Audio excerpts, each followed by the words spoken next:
2025-এর শুরুটা একদিকে যেমন খুব আনন্দের ছিল, অন্যদিকে একটু কষ্টেরও ছিল, কজ আমাদের বাসার ছোট মেয়েটারও বিয়ে হয়ে যাচ্ছে। আর নিজেদের কারো বিয়ে মানেই অনেক অনেক কাজ, অনেক অনেক প্ল্যান। তো মোটামুটি 6-7 মাস আগের থেকেই সব কিছু প্ল্যান করে রেখেছিলাম আমরা।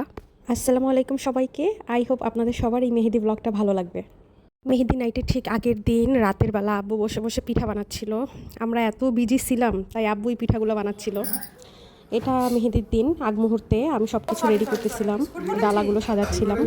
তেমন কিছু না, টুকটাক কিছু আইটেম দিয়ে আমরা জাস্ট ছবি তুলবো, এর জন্য সামনে ডেকোরেশন করার জন্য ছোট ছোট কিছু শুকনো আইটেম দিয়ে আমরা সাজাচ্ছিলাম। এটা হচ্ছে আমাদের সিম্পল ডেকোরেশন, বাসার সামনেই ড্রয়িং রুমে আমরা করেছিলাম। এই তো শ্যামা বসে পড়েছে মেহেদি দেওয়ার জন্য। অবশ্য মেহেদি স্টার্ট করতে করতে আমাদের অনেকটা রাতই হয়ে যায়। প্রোগ্রামটা জাস্ট আমরা কিছু কাজিনরা মিলে অ্যারেঞ্জ করেছিলাম। তেমন কোনো আত্মীয় স্বজন বাসায় আসেনি ওই দিন, জাস্ট আমার চাচি ফুপুরা এসেছিল। এই তো আমার ছেলে আমার চাচাতো ভাইয়ের ছেলের সাথে খেলতেছে, ওকে বসে বসে পিঠা এনে দিচ্ছিল আর ও খাচ্ছিল। হ্যাঁ খাবে খাবে।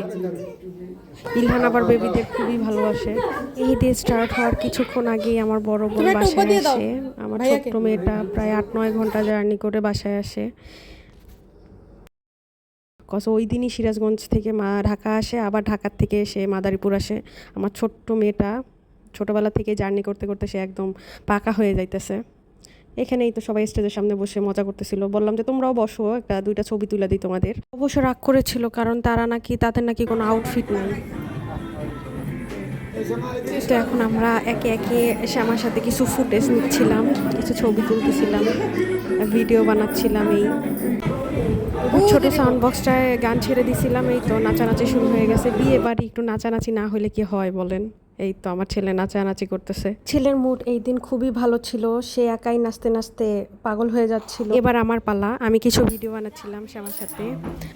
মেহেদি প্রোগ্রামে আমি যা একটু ভিডিও করতে পারছি, অন্য সব প্রোগ্রামে আমার তেমন কোনো ভিডিও বা ছবি কিছুই নাই। তো এখন একটু নাচানাচি ফুচকা খাওয়া হচ্ছিল।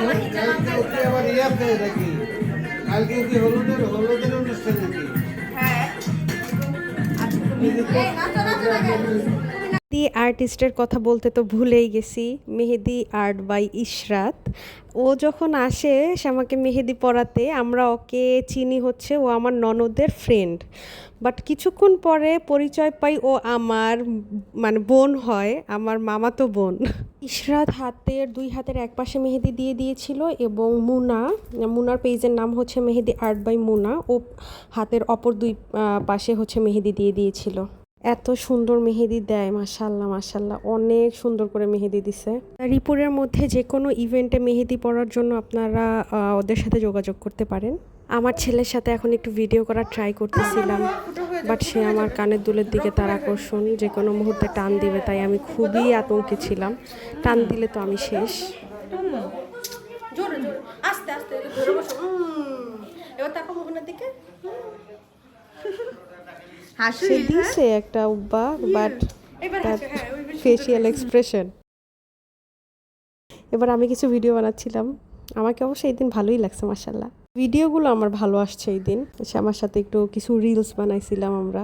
আসলে অনেক রিলস আমি সেভ করে রেখে দিয়েছিলাম যে এগুলো বানাবো, বিয়েতে বানাবো, মেহেদিতে বানাবো, সব অনুষ্ঠানগুলোতে বানাবো, বাট কিছুই হয় নাই। মোটামুটি কয়েকটার কথা মনে ছিল, ইভেন আমি লিস্ট করছিলাম, বাট টাইমের অভাবে আমি কিছুই পারি নাই, দৌড়াদৌড়ির জন্য কিছুই পারি নাই। 2-1টা যা বানাইছি তাই ছিল। 1 প্যাকেট চাউমিন নিয়ে তারা মারামারি করতেছে, অভুক্তর দল। তারা মারামারি করে 1 প্যাকেট চাউমিন খাচ্ছে। রাত মোটামুটি তখন 12টা বাজে, এখনও আমাদের রিহার্সাল বাকি। আমরা এখন বাসায় গিয়ে আবার রিহার্সাল করতে বসবো। চাউমিন খেতে খেতেই আমাদের মেহেদি অনুষ্ঠান শেষ হয়।